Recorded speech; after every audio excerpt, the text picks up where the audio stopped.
All right, welcome again to Social Distillation, the submarine still of the internet, where we attempt to drop the beat and pour white lightning straight out your brain. What are we talking about today, Samuel? Well, we got an interesting subject today, which I'm going to segue some of the stuff we talked about last week with relationships into this topic, which is rigid thinking. How rigid thinking affects your life, how it can affect your health. So if you are someone who gets stuck in these loops, this is the episode for you. Hmm. Yeah, and well, there there are some definite, very negative things out there that can be used to demonstrate this. But we talked about the shooting in Minneapolis last social episode, and I really don't want to bring us down too much because I've already got some polling data that is disturbing about. All right, so let's start here. Well, no, let me It, start with the segue from last week, okay, because that goes with your that's better. polling data. Yeah. Yeah. So one of the things I actually just heard uh, while I was prepping for this was it was a relationship scientist on a show of relationship experts. So therapists interviewing a guy who studies this stuff. And he said, in relationships or in dating, and is an expensive word. And I loved it. And Hmm. is an expensive word. So he said, if you're out there looking for somebody and you have a specific set of criteria, and it goes, must be this, and must be this, and Hmm. must be this, and must be this, and you're rattling off a list, every and multiplies percentages, right? So, and it exponentially decreases your success rate. So let's go with this is how it ties into rigid thinking. Look at dating apps, which we talked about in the last several episodes. It's funny that it's 666 and it's females, but 666 is the must be 6 foot, six figures, 6 inches plus, right? So 6 foot, six figures, and at least 6 inches. So probability on that is zero point 0.2 in each of those categories. So we can get Wait, a count. wait, wait. In each of those categories? It's funny that they're all about the same, and it Wow. makes 666. Yeah. So, well, in the See, I states, knew it yeah. was I knew those criteria that, and it's not a plurality, it's a majority of women, Hmm. right? A significant majority of women on dating apps that have these It is criteria. the norm. It is the norm. I Yes. knew it was less than 1%. I did not know it was less than 1% for each criteria. Well, point. Okay, so point two. So 6 foot, point two. So if you're over 6 foot in the States, you're in the top 20%, right? You're 80th percentile or better. Times point two for the six figures, you're in the top 20%. So now you've just with those two, you've narrowed it down to 0.04% of the population. Times point zero, or excuse me, point two for the last one. You've narrowed it down to 0.008% of the dating pool. Now, there is a little fuzziness there because there is data that if you're over 6 foot, you're more likely to be successful in the financial market. So there's overlap between those two. So you can bump that up a little bit, but it's a little bit. And I have no idea. There is no correlation between size of the member and size of the person. So it's sorry if you're 7 foot tall and you're average because that's going to look tiny. But the so it's going to be a little higher than this, but still 0.008% of the dating pool. And guess what? Cut that in half because how many of those are single? Mm-hmm. How many of those are looking to get married, right? So, well, you may even cut it down more. How many of them are single? And then how many of them are looking for a long-term partner at that time?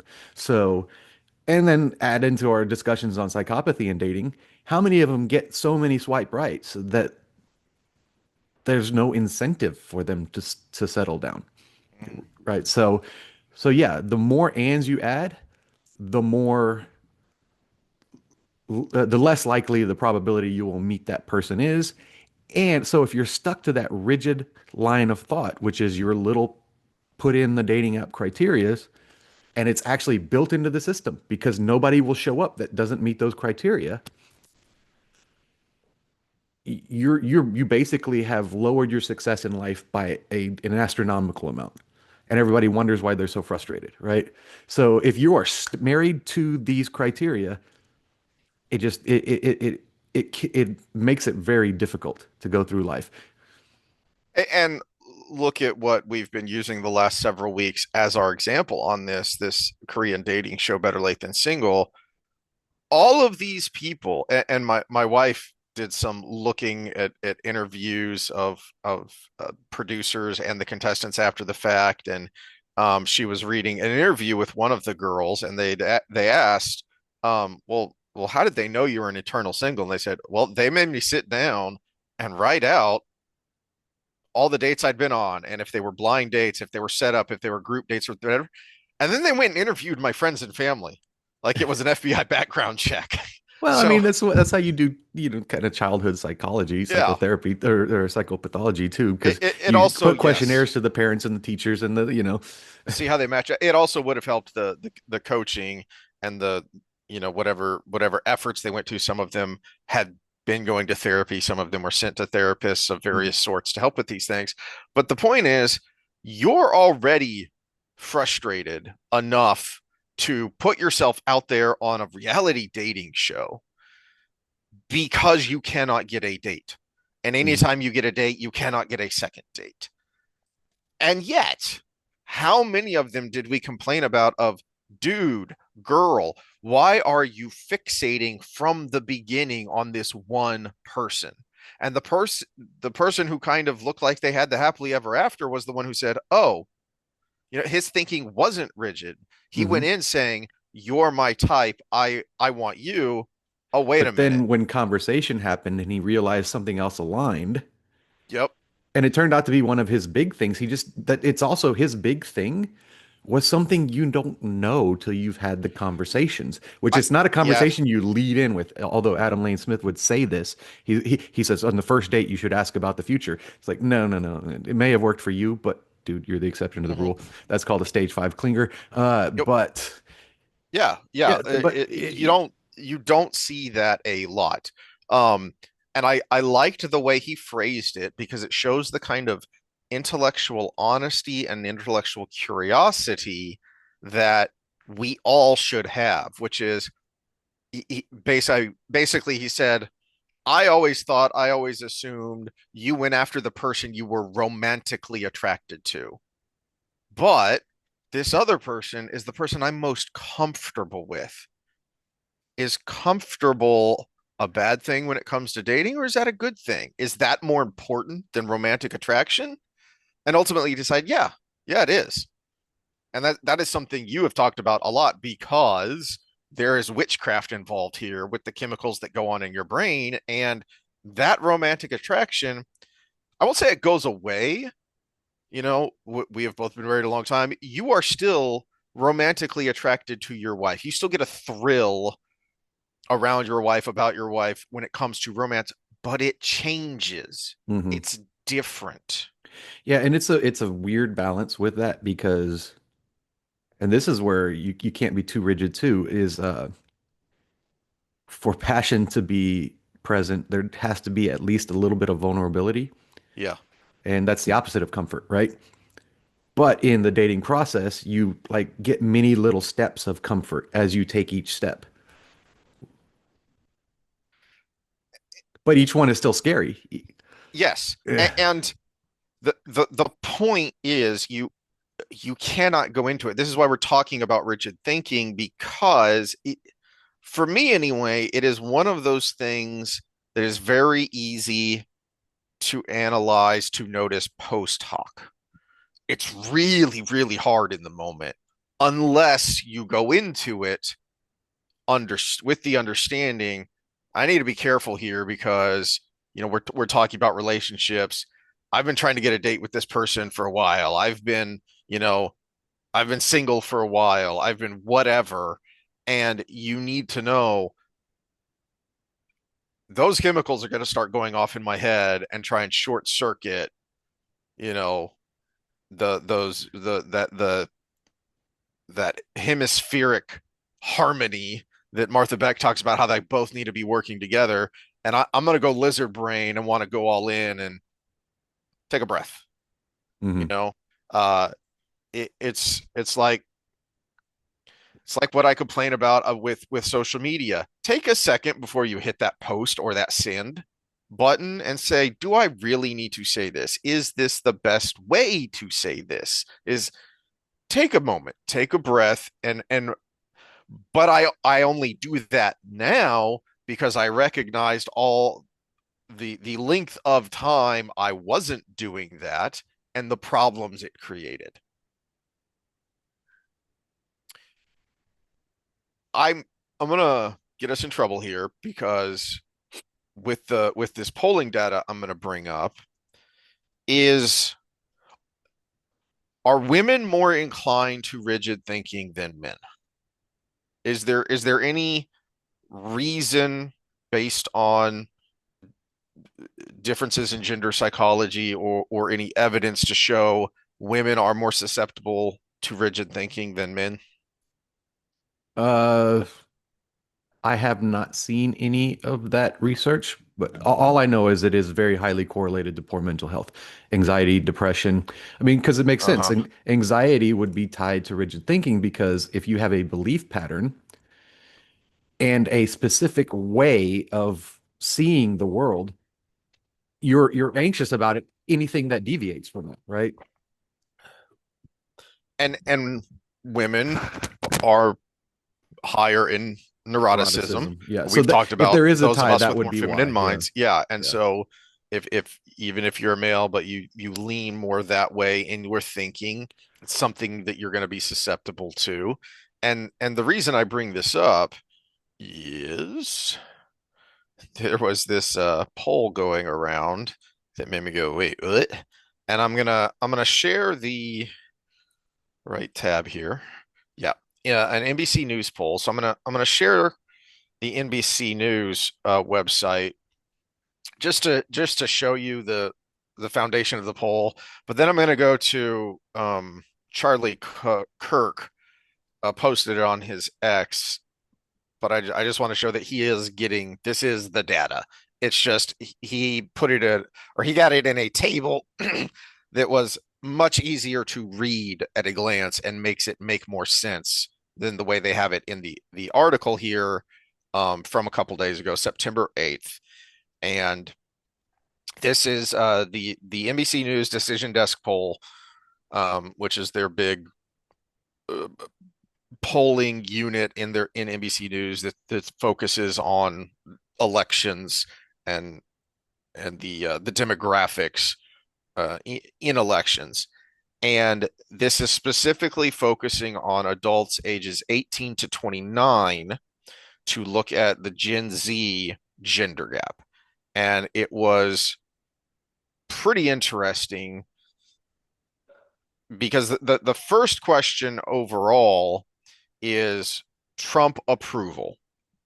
And uh, male is 47%, women is 26%.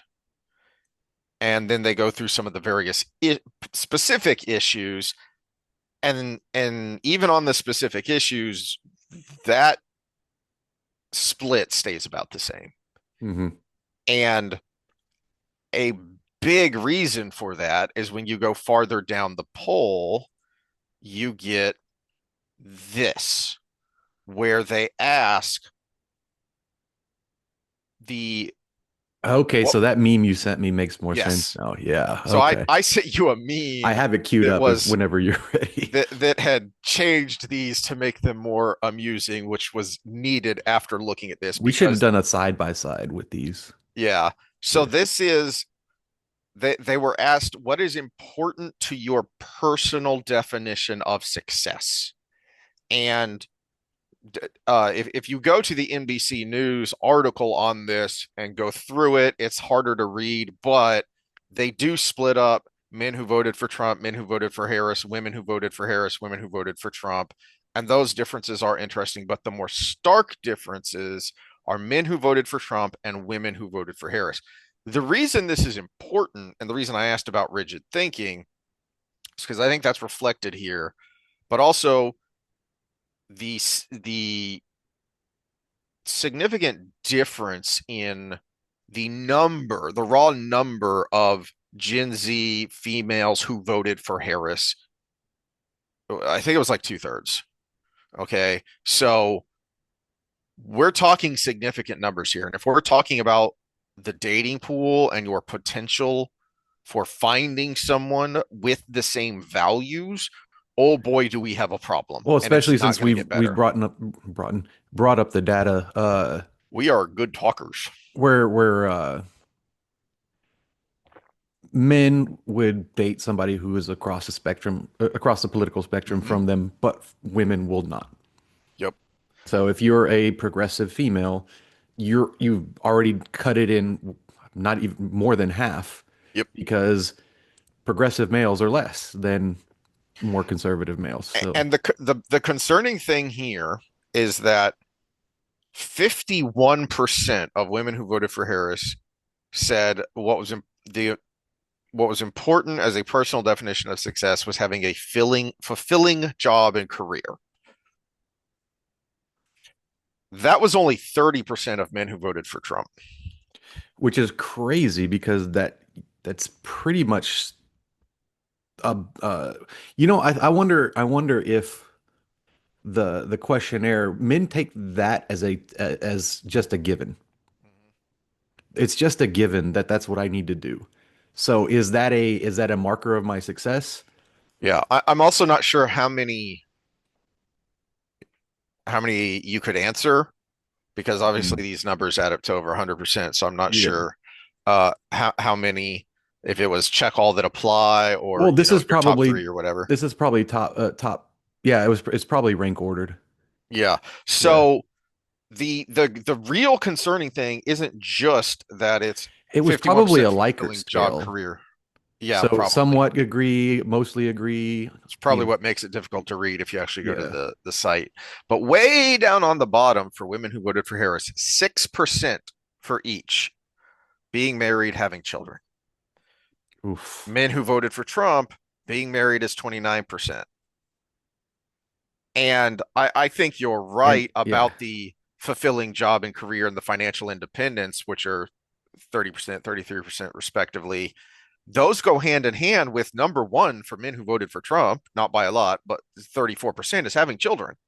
Hmm. Having children, being married go hand in hand with fulfilling career and financial independence because you need or think you need, you don't need them as much as you think you do. You are never ready and you never have enough money. Yeah, even even the dead Youngsters out there thinking about marriage and children, just remember you are never ready and you never have enough money. yeah, and even deadbeat dads, they weren't intending to have children when it happened. That's why they're a Yeah. deadbeat. If they were intending to have children, they would also be intending to take care of it.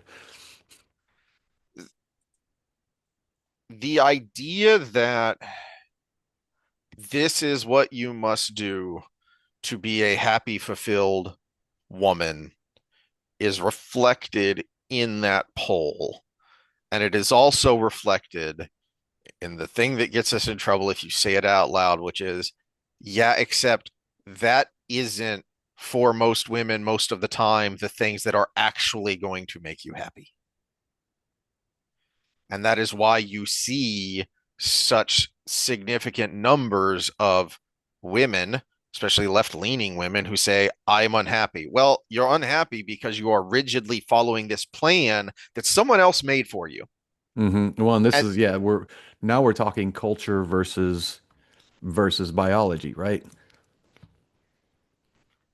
Okay, it, so I just looked up the numbers. Depression medication use varies significantly by demographic group, with higher rates observed in women and middle-aged, basically middle-aged white women. So I knew that was the fact, but I wanted to look it up just in case. But it is the highest rate of depression medication. And here's the thing, here's a term most people misunderstand: cognitive dissonance. Cognitive dissonance isn't what people use it as, that you will it isn't that you will say something or do something that you don't believe or you can't or you're blind to something because you have a belief system. That's not cognitive dissonance. Cognitive dissonance is the pain you feel mm, when you do something because you're blind to what you really believe, you're basically you're doing something against your nature and you feel a pain inside internally. But the thing is, you really can't see it unless you actually. This is where therapy comes in handy because when you talk something out loud, a lot of times you can say, "Oh my gosh," right? Especially, I mean, talk therapy works best for women, and this is where the aha moment comes in. Is well, yeah, it's a lot of these women that career first. That's the number one thing. They did this questionnaire and they were fine, right? But say they're on these meds, they're depressed, and they actually have a good therapist that is helping them talk through it. How many of them inside say, I do wish I had a life partner. I do, you know what? I'm 45 years old and I never had children. That's where cognitive dissonance comes in, is that internal pain you feel because you're doing something against your internal nature. And I'm not talking evolutionary psych. I'm talking what you would do as a person not influenced by things around you, right? And that's why they're on the meds because they're feeling this internal pain. Depression is internal pain. Mm. Every negative feeling we have is a form of pain and it is a signal. Just like when your shoulder hurts because you've been doing too much bench press and not enough pull ups, it is a signal. Internal pain feels different, looks different, and you have to find a way to break through that dissonance. And all of these people, it is not against our nature to have children. We're a sexually reproducing being. If it was against our nature to have children, we would have not made it past, the whatever era that humans came Bonobo about a stage. yeah, about 150,000 years ago, Homo sapiens, right? The Neanderthals would rule the world, and they probably wouldn't be asking this question because they actually had bigger brains. So, Yeah, but it's a matter of which areas were more hmm developed. But anyway, But yeah, that's the point. It is this disconnect, right? And we see a demographic that is having a certain problem. We see a demographic that is doing things a certain way, and then we can try to make sense of it. Now, it doesn't mean we're exactly right, but we could be onto something and people should explore this, right? it kind of just occurred to me there's maybe an analogy here for this, which is teenage angst. And I thought about this because I used K-pop Demon Hunters as an analogy a couple weeks ago about why kids need good stories. And I've referenced before one of my favorites to watch with my kids and now my grandkids is Avatar: The Last Airbender. And the arc of the kid who starts out as the villain and then ends up joining the good guys. Sounds like a They, bad WWE plot. exactly. Because well, actually it's a great WWE plot because you want those false turns to add some complexity to it. And there's a moment where you think, oh, he has finally figured out what his uncle has been trying to teach him about inner peace and being your own man, is essentially what the older mentor uncle is trying to teach this 16-year-old kid is you need to learn how to be your own man. That the reason you're angry and frustrated all the time is because your father's an a-hole and you're trying to please him. You're trying to do things aren't right. Deep down, aren't right, but you're trying to please him. And he has this moment of truth about 2/3 of the way through the show where you think, oh, he's going to join the good guys now, and he doesn't. Mm. He goes back to his old ways. And I was talking about this with my son of, so did the inner demon, to use the analogy from before, did it win out when you thought that the angel on his shoulder won? We were talking about, it. No, I think the angel on his shoulder won, but then the demon came back in that moment of, hey, now's your chance. Now's your chance to get all those things that you spent years thinking you wanted. hmm And he took the easy choice that he thought would get him the accolades and the rewards that he wanted. And then at the beginning of the third season, after this has happened, he's even angrier than before, which leads to greater frustration of, this doesn't make any sense. I'm more angry than I was before, and yet I have everything I want. My father loves me, or so he thinks. You know, everyone respects me. I'm this great hero. I'm the prince. I'm the frickin' Mhm. prince. And yet I'm more unhappy than I've ever been before. And I Well, think this that makes is me a think of the literature on how seeking happiness makes you less happy. And to explain it, this is Mouse et al. Don't quote me on the year. I think it's 98, but uh, making happiness the goal caused you to be less happy with the result of what you were doing. So if you went into, say, I want to go zip lining in Costa Rica, right? If you go into it with, okay, so we're planning a trip. Oh, Costa Rica's nice. Oh, it's okay. Here's the bundle we're gonna get on our thing. Oh, we can go zip lining. That sounds like it'll be fun. And you go and you have an amazing time. And the end result is this pleasure you feel and this high you get. You report a certain amount of what we call happiness, right? You report based on that high you get. But if you go, I'm not happy. I need to be happy. Ziplining in Costa Rica will make me happy. hmm, And then you get there and you have that exact same experience, but you were seeking the end result. hmm. You judge it differently. And perception matters. And your perception is based on the internal state versus the inputs coming in. The inputs influence your perception. But if you have an internal state that you were seeking, now you're going to nitpick the result and you actually end up being less what we call happy at the end. So if I am going into it with this idea of the result, then any result is going to be subpar. Where if I go into it with that could be fun, then any result, I mean, if it happens to be fun, then you're going to enjoy it. So it's the inputs versus the internal state. And you've just skipped to C before I could get to B because that's Oh, kind of where I was sorry. go. No, that's good because it helps me. It helps cut to the chase of that's kind of where I was going with this idea of teenage angst is how much of teenage angst is because you're following other people's plans. Now that's not necessarily a bad thing because they've been there, done that before, and you need guidance. Hmm. But you literally don't know what you want because you literally don't know who you are yet. You're still Hmm. figuring that out. Hmm. Okay, well now take that and perpetuate it from your teenage years, and if you're still on that program, if you will, into your young adult years, you're constantly trying to go find your zip lining Hmm. and it's not working and you're just getting more and more frustrated because this is what I'm supposed to do. This is the American dream. This is what my parents wanted for me. This is what I thought I wanted. And it's not there that fulfillment, which is more than happiness. Happiness is kind of fleeting, and especially the way we use it, because we so often mean temporary joy, Hmm.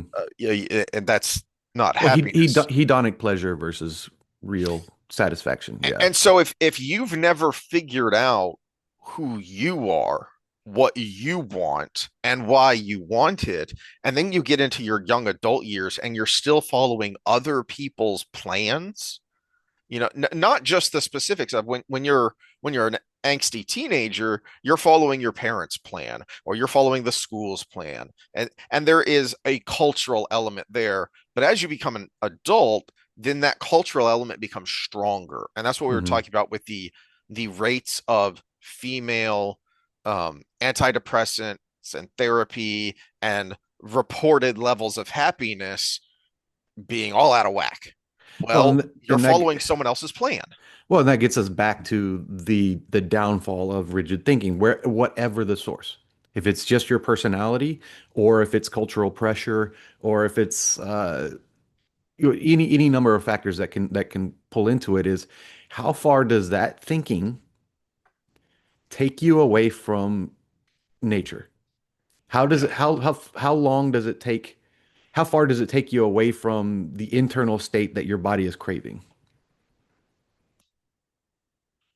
All right, so just to kind of summarize the on the physiology side, why this rigid thinking is so bad for you is I put up Sapolsky behind me, Why Zebras Don't Get Ulcers. Great book, fantastic read.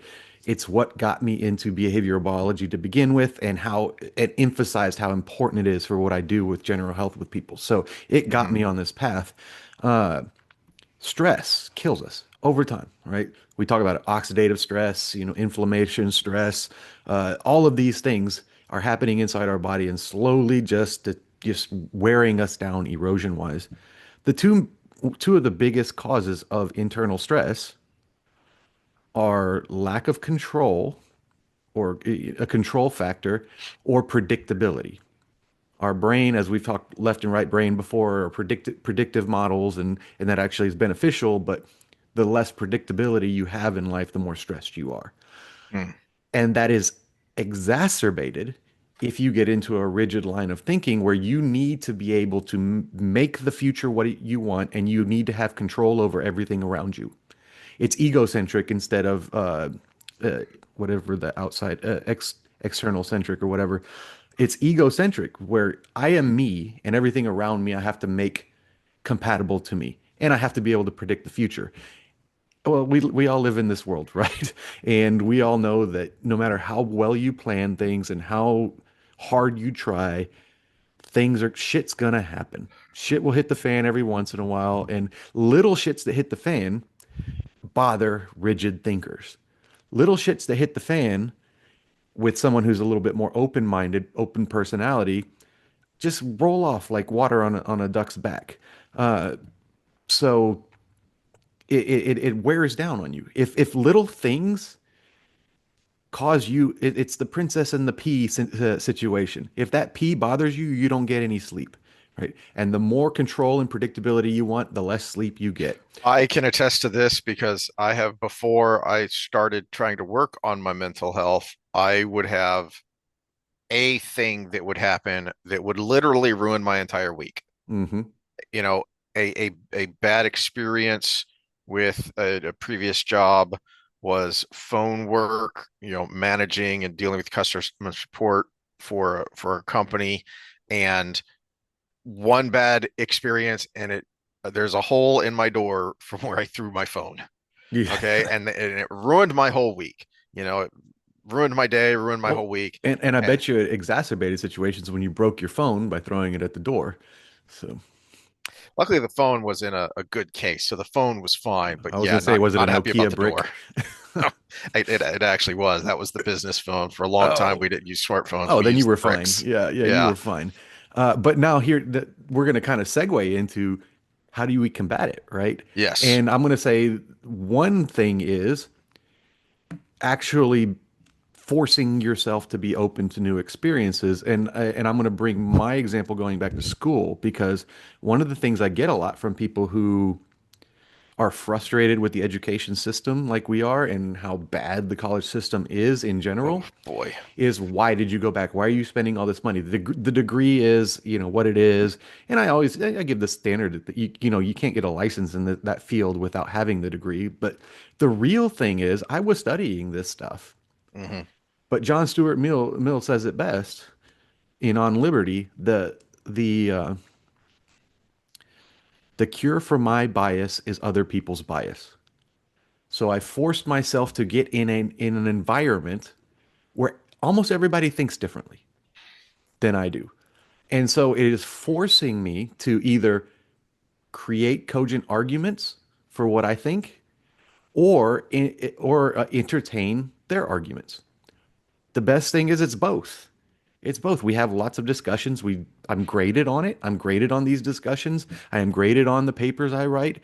I have to learn where they're getting their ideas from in order to either in some way solidify my own beliefs because but solidify it from a way of, well, they can't counter my argument, or to open my mind to how can I adjust my beliefs. And so that's a good way to get out of it. And you wanted to bring a sports example in, which I thought was great in changing your environment. Hmm. And this, so it's twofold. using this example is it's a good positive example of, hey, it doesn't have to be like this. If, to your word you used a couple of times there, if you are open, if you have openness to do it, Yeah, to but everything's a skill, man.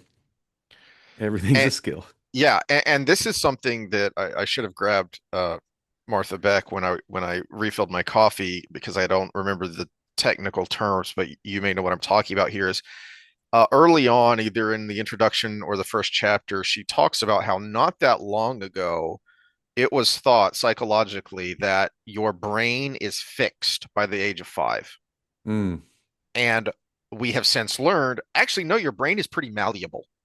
Yeah, yeah. And even if you talk about prefrontal cortex development till the age of 25 on average-ish, that's just the actual what that's just the size, basically the size of the brain. How many neurons are available Mhm. and everything. But we can change synaptic connections throughout life. A great example of this that's very not related to anything that's controversial is if I lose both of my eyes right now, my eyeballs, I still have a visual cortex right here. Okay, so it's in the back of the brain for those that don't know. It goes through the center and then comes back all the nerves to the back of the brain. I lose both of my eyeballs. In a few years, the nerves that innervate into the hypothalamus and all the areas where they all kind of connect from my ears and my fingers are going to actually innervate and attach to the neurons that connect to my visual cortex. So that's reading Braille, right? I would be able to go over and I'm actually seeing the letters and the words, even though I have no eyes. Eventually I'll be able to, it'll take a long time since I'm 45 years going into it, 45 years old. I would be able to, over time, be able to echolocate where I'm tapping, when the blind person tapping that's why they tap. They don't just drag the stick to see what's in front of them. Mhm. It's because they're echolocating. That tap, they hear it bounce off things around them.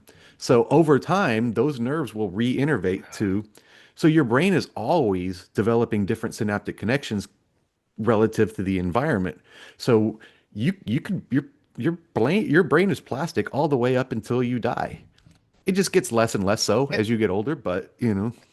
and like pretty much everything that can be good, that can be bad, depending on what you do with it is. So one of Well, a the good things I example have of to that, do. yeah, good example of that is PTSD in soldiers, right? You know, their brain is mostly fully developed, and then they have this event that basically messes up their brain, and now they're in a Mhm. spot where they have to recover from, and it's very difficult to recover from. Yeah. But you can recover. One of the things I have to constantly try and remind myself with is, especially with the, because I wasn't familiar with the term rigid thinking, but it got me to thinking about my thinking. And there's a great analogy. One of the reasons we use uh, uh, exercise science analogies a lot is, one, for a lot of us, it's easier to visualize because we can visualize the body in motion. But also, to your literal master's thesis, there is a connection there, Hmm. right? And so here I am sitting, as I too often do because of my back pain. And if That anybody's ever makes seen the Coach Heath on a squat episode, you can tell he Yep, moves rigidly. yep. Yeah. So it makes me physically rigid. Okay. Well, I do things to address that. And I am never going to be the supple leopard, but I can work my way to that. I should I have put can that be book up, huh? I can Yeah. be better than I am if I'm just sitting here. And it's difficult. It takes work, but I've gotten myself used to doing it. And I have to remind myself of that when it comes to the rigid thinking and the remind myself, hey, you let your mind sit metaphorically for way too long and get in this very narrow pattern. That's why you're freaking the heck out over going back to school, because your brain is like, what's going on? I don't like this, New because it thing, has become bad. Yeah. rigid.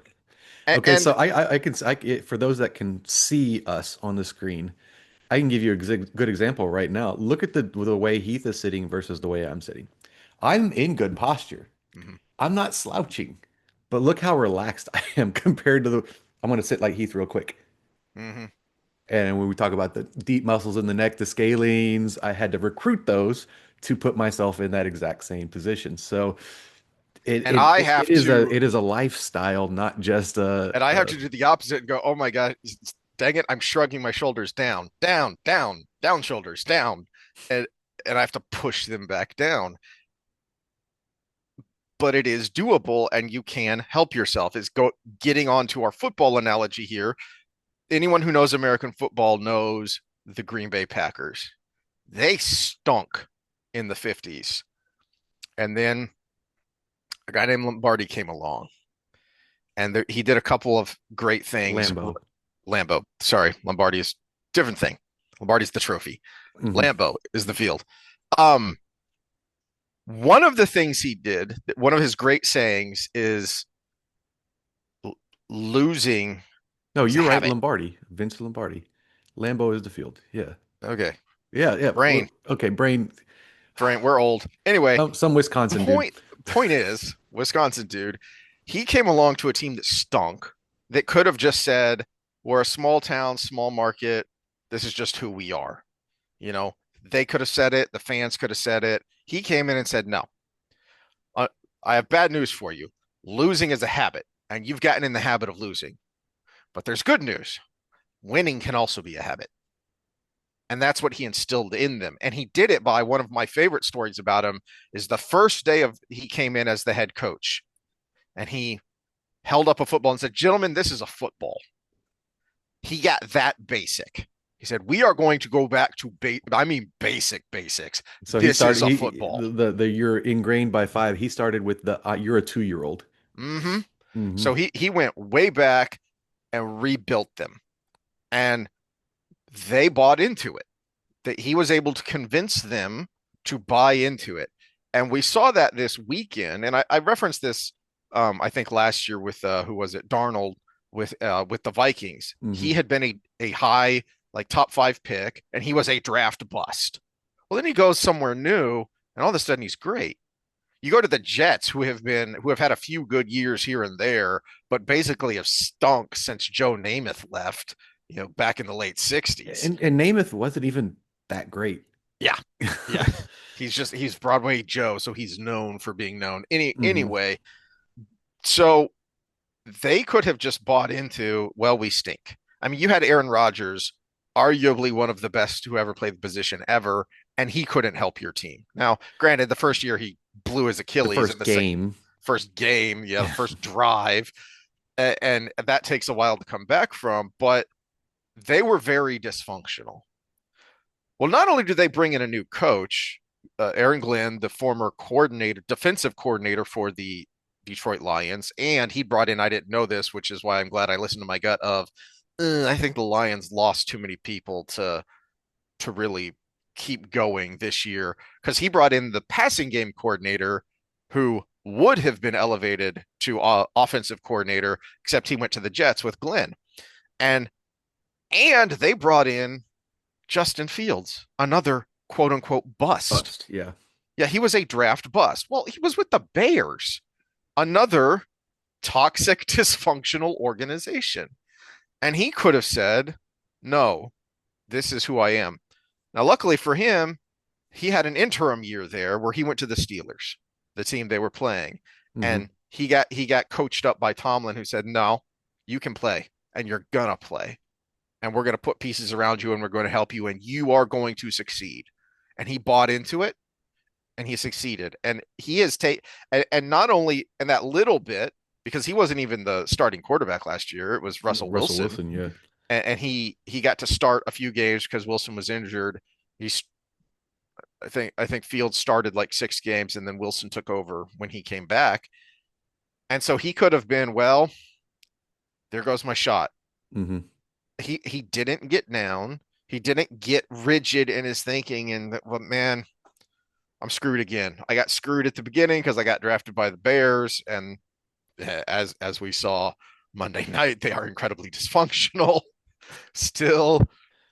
But he didn't get in a rut mentally, and so he showed up for the Jets, and he looked great on Sunday. They lost the game, But I loved what But they Aaron didn't lose it Glenn's because of offensive play. That's exactly. yeah. And I loved what Aaron Glenn said about the game. So whoever the sideline was reporter said this is that his goal, he said his goal for the team, for the fans, is win or lose this season. I want you to be proud of what you do on the field. I want the fans to be proud of what they see on the field. Mission accomplished because, yeah, frustrating you lost that game, but you can and should be darn proud of what was the product you put on that field. Hmm. And it wouldn't have been that way if you had too many people too rigidly thinking this is just who we are. Hmm.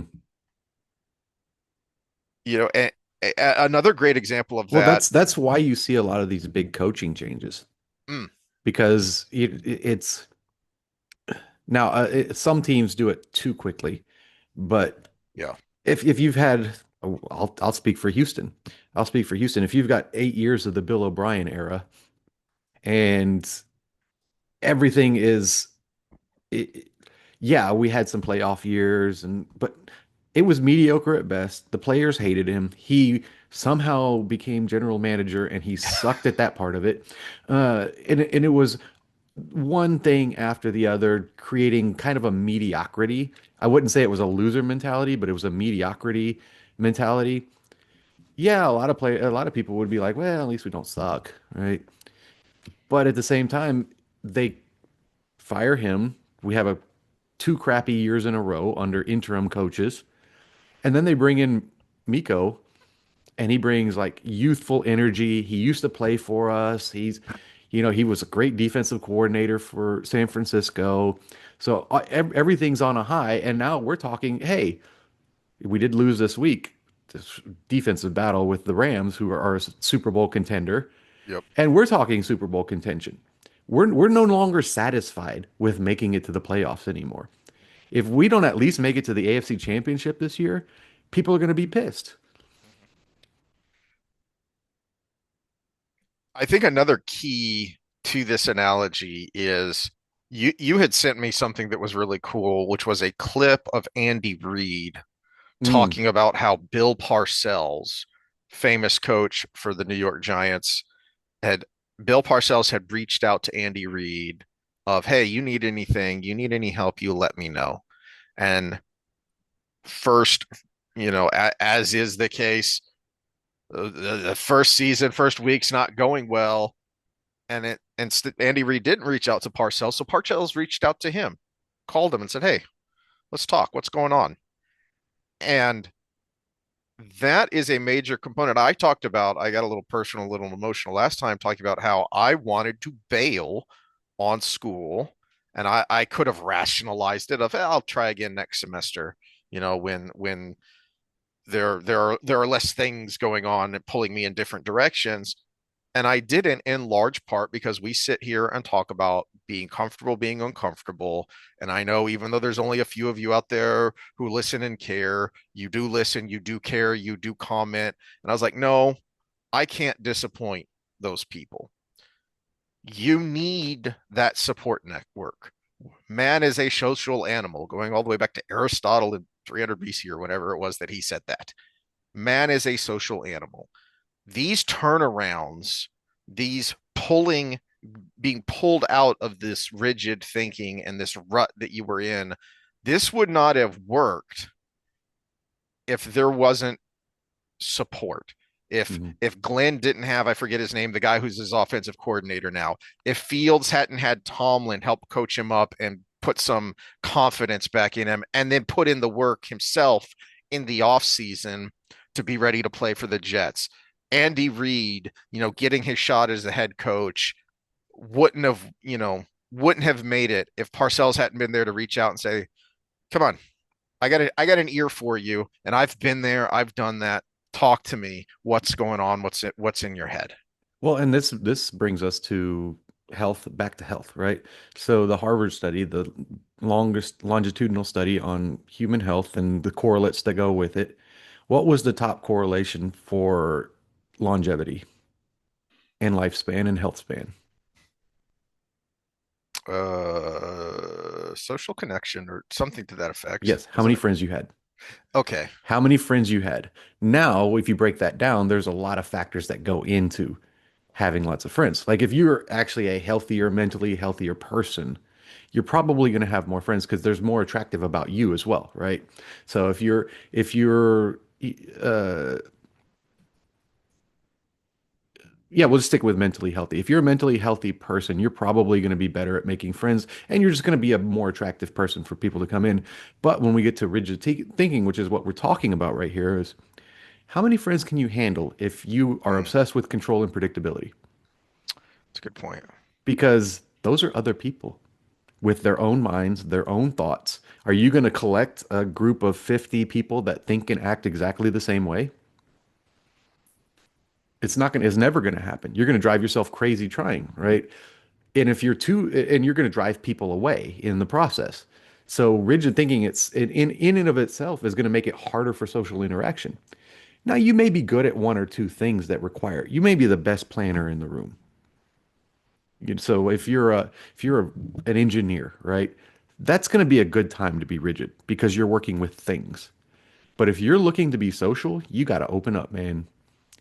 You got to accept people, warts and all, as they say, right? You got to accept them for who they are and how they're going to influence your life, whether you have control over that or not. And it's the opposite of the doormat. The doormat's the other side, right? The person that lets people walk all over them. So you have to find the balance in there. And maybe we'll do a doormat episode to counter this one at some point. But That's true because it's you can't go too far in the other yeah, direction. yeah, everything can be too far in any direction. Yeah. Yeah. Um, well, hopefully that is helpful. I don't have any, unfortunately, right now, at least, practical tips or help of how to get out of rigid thinking. Well, we Um, we already gave one. Get out of your comfort zone in some way, shape, or form. yeah, that's a good point. If you're in the Is dating market, go to a speed dating thing. That's fi that's find that's not something comfortable at all. that you know what? That's a good point. Is rigid thinking is controlling. So go somewhere where you are not in control, but you aren't completely out of control. Start Whitewater small. rafting. This is not direct advice, so if you get hurt whitewater rafting, it is not my fault. But I mean, that's a good place where you're going to be out of control, right? That may be a that may be an advanced level for some people, but that could be a goal of just getting out and kayaking, Hmm. especially when if you've got wind and if you've got surf, um, that can be a challenge. And you, it's not only are you getting good exercise, but you are also stretching that right hemisphere because you are not in control Hmm. and nature is not predictable, is inherently chaotic, especially to our controlling eyes and controlling Western minds. So, there's something you can do Well, if you want to anything we get could out. call new experience, right? Just go Yeah. hiking. If you're not used to hiking, just go hiking. Because it's different than walking around your neighborhood because you know exactly where everything is, right? For relationship advice, I like your idea of going to an established speed dating type thing because there is an element of control there. There is an element of structure, but it is still Other inherently people. chaotic because you Yeah. are having to interact with other people. Hmm. So you don't have to stress out too much because I'm only going to be sitting here for whatever the timer is, and then I'm going to move on. So I don't have to worry too much about lulls in the conversation. I don't have to worry too much about, you know, whatever. And then I get to move on, take a break, do something different.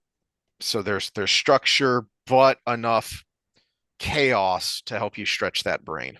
Hmm. Yeah, I mean, if okay, so lean into whatever you like, and find a social event that supports it. Like if you're into comic books, go to Comic-Con. Hmm. Just find some, or if the local gaming shop is having some sort of event, go there and just Talk to people you don't know. There's a great one. Once a week, talk to somebody you don't know. There's one. That's an easy one for people.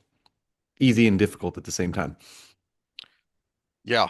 Yeah. If I had not, I hadn't even thought about that, but if I had not been making myself do that at the gym and found a way to do it that was successful, it would make going to class even more difficult than it already is. Hmm. So I'm glad I found I'm glad I made myself do that, and I'm glad I found a way to do it. Which for so it's been a while since I've said this, but what I started doing at the gym in order to try and one, just for my own mental health of I'm too negative, I need to be more positive, but also when I was still training, at least part time, I would try and cold contact pick up clients uh at the gym, and what I came up with was I never critique someone. One, like I said, because I'm too negative and it helps me by making me look for the positive. But two, I realized even if you're open to coaching, you're going to close off if the first approach is negative. Hmm. If the first approach is, hey, you're doing that wrong. So, tip for guys who try to talk to girls at the gym, because I've done this with guys and girls of young, middle aged, old, and it has worked, is, hey, have you ever had any professional coaching? Because a lot of what I see in here isn't good, but that was really good. Where did you learn how to do that? It opens the door, and it opens it on a positive note. So, something like that, a technique like that, where here is my approach. It is a positive approach. It is a way to open the door, but also the more you do it, the more you get better at picking up on the cues to know, all right, I've opened the door. All right, thanks, bye. All right, nice Hmm. talking to you. See you later. Or, oh, let me step in and let's have a back and forth. Let's have a conversation. Tell me more. Hmm. Someone who is open to extending that conversation, to asking questions, to eventually getting some critique. Oh, thanks, but what about this? What about that? Why do you do that? I saw you doing this. Why do you do that? You the more you do these kinds of things, the better you will get at these mental skills, which for me, reading nonverbals, reading social cues was something I had to work on. Yeah. So here's another I guess kind of close this out. One more strategy that kind of works is think of something you've always thought was true and evaluate why you think it's true. Here's a great example. Breakfast is the most important meal of the day. I mean, everybody says it, right? And I've always been saying it, right? Why? Where did I get it from? Why do I say that? Does it make sense? Maybe, maybe not. And then kind of like just do a deep dive into any personal belief you have. Why do I believe the thing I believe and I've been saying all the time? And the reason I bring that one up is because we've been saying it for since the 1950s and everybody just says it like it's a tick. Oh, well, breakfast is the most important meal of the day. Well, why didn't you have your Wheaties? Oh, breakfast is the most important meal of the day. And it turns out the person who invented that was the Kellogg's industry. The person who invented granola said it first, and he was the top dog at Kellogg. So you would eat their cereal. And it turns out actually the worst thing you can do getting out of bed is eat cereal because you don't want to spike your insulin when your cortisol is high, which is highest when you get out of bed. And you can have breakfast, but you need a high protein breakfast, which is what we used to do before Kellogg's, which was 2 eggs, bacon, and a glass of milk, and maybe some toast. So you had your high protein breakfast is about 30 grams of protein, which turns out to be optimal, somewhere between 25 and 35 grams of protein if you were to have an early day meal. Credit Kirk English and Richard England, no, Engelman. I yeah, but there's good research on high protein breakfast, but it's uh it's something we've said forever, and it really was just something we've said forever. It had nothing to back it up, and actually the science was the opposite direction. Uh, Another one, diamonds are forever. Bernays was the genius propagandist, the nephew of Freud, and he Edward proved it. Bernays, we've mentioned him before. For anyone who doesn't know or doesn't remember, he is called the father of public relations, or at Hmm. the time, before it had a really negative connotation, propaganda. Yeah, propaganda, because everybody was saying diamonds are forever as if everybody's always been saying it, but it actually was just coined. And a Hmm. lot of diamonds for a lot of engagement rings and wedding rings have been sold ever since, and that was 1920s. So it's something that we've always said, diamonds are forever. The diamonds are associated with wedding. So if you can actually break some rigid thinking just by thinking of these things and saying, why do I say that? Why do I do that? Hmm. Someone says something and I say, I just immediately answer back. And then I question, why did I answer that way? Why is the best question in the world? Mm. All right. Well, last thought I had, because we did our NFL preview last weekend and we had our first weekend. So, speaking of rigid thinking, the they do a segment on the radio show here on, I don't remember if it's Monday mornings or Tuesday mornings, of NFL overreaction. And they'll ask a question, is this an overreaction or not? And I love it because it is so easy to get into those modes Hmm. of everything is awful or everything is terrible. And so one of the ones I had that they didn't ask is uh the the Ravens can't win the big one. The Ravens won't have success in the playoffs because of how epic that collapse was on Sunday night.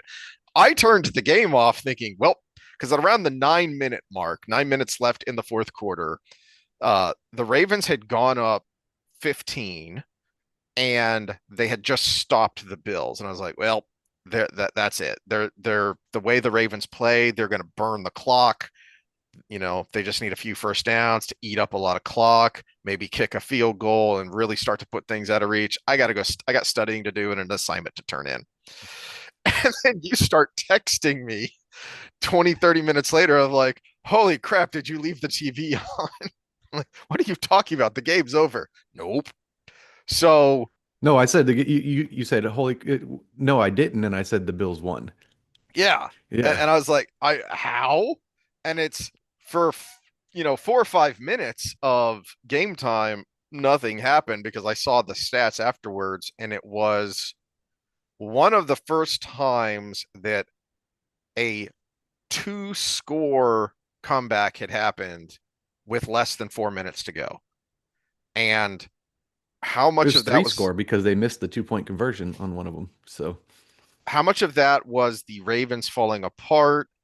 Can Are they still our favorite to win the AFC, or did the Bills have the Bills taken that KC spot of what was so annoying about Kansas City the past several years, and they had a lot of help from the refs, is you would think they're gonna lose. You would think, okay, this is their year to get knocked out of the playoffs. This is their year to lose that top seed, whatever. And wait, they won that game? How did they win that game? yeah, so having actually watched the game, you can survive if you're in that position. It's a two-score game, realistically, 15 points. If you get a regular score with field goal and a score with a 2 point conversion, you tie it, right? So it is essentially a two-score game there, three at best. You can survive one bonehead mistake, but you can't survive two. Mm, And so when you had turned it off, the Ravens had gotten the ball back, and they stalled on their drive and they punted the ball. And their punter did a brilliant job. The ball hit at about the 5, rolled to about the 1.5, and was just spinning around there. The the punt coverage should have walked up and just touched the ball or grabbed it and tossed it back to the ref. No, full guy runs up, dives at the ball, and slides into the end zone. So instead of pinning the Bills on the 1.5 yard line, They put him on the 20-yard line. And the Bills drive down with a comfortable drive. So it's not just the yardage you have to go.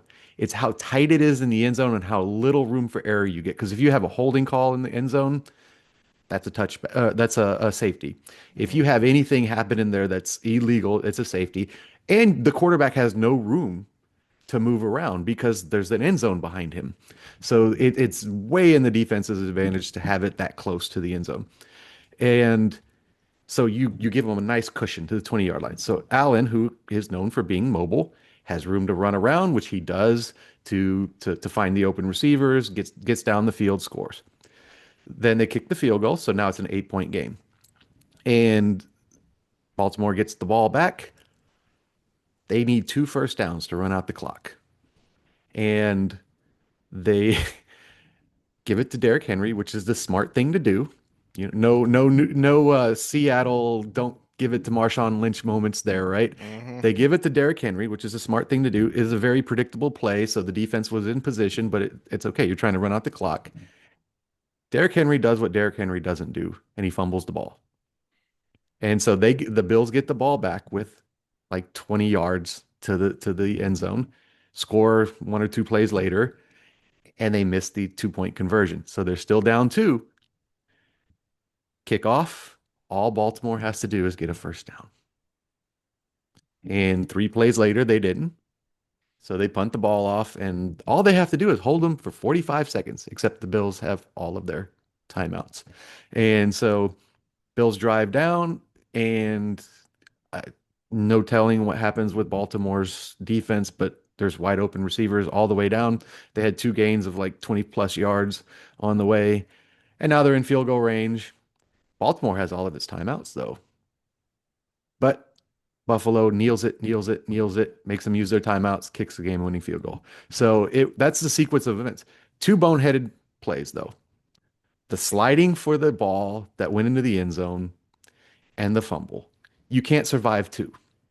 You can survive one in that situation against a team like Buffalo. You can't survive two.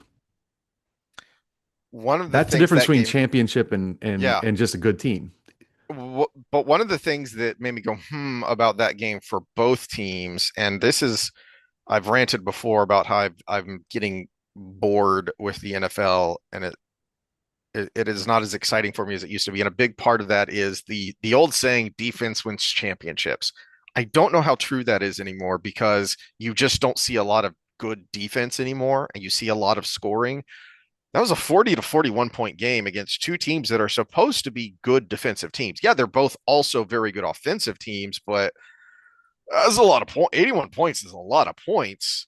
Can either one of those teams win a championship if they can't keep the other team from scoring 40 Well, points? you see the flip side, and you go to my home team, the Texans Hmm. versus the Rams, and Annoyingly, it I was didn't a get to watch that game. Yeah. yeah, it was a defensive struggle the whole way, which means it was anybody's game at the end, and defense won the game because at the end it was 14-9, which one score game if you get a touchdown, right? And we made a massive stop. The Rams were driving; they were actually driving, and our defense caused a fumble. We got the ball back, and we're driving all the way down the field. And the way we're moving looks like it's at least a high percentage chance there's a score at the end. And the guy who never fumbles, the other guy who never Oh fumbles, gosh, no. Agumbawale, uh, third and Dari is what they call it because he's the third down back. Third and Dari, Agumbawale is kind of a hometown hero because he's the one that came in and kicked the field goals that time our kicker got. Oh yeah, yeah. Yeah. So he's got the ball, he's getting the first down, and he's on his way down to the ground with somebody tackling him. And this linebacker comes in and has a perfect punch. You'd think he was Floyd Mayweather. He comes in there and punches the ball out. And I mean, it was perfect. He hit nothing but ball and punched it out while the guy's spinning in the air. And defense recovers the fumble, game over. Defense both ways. It was a low scoring game, grueling, lots of injured players, lots of blood.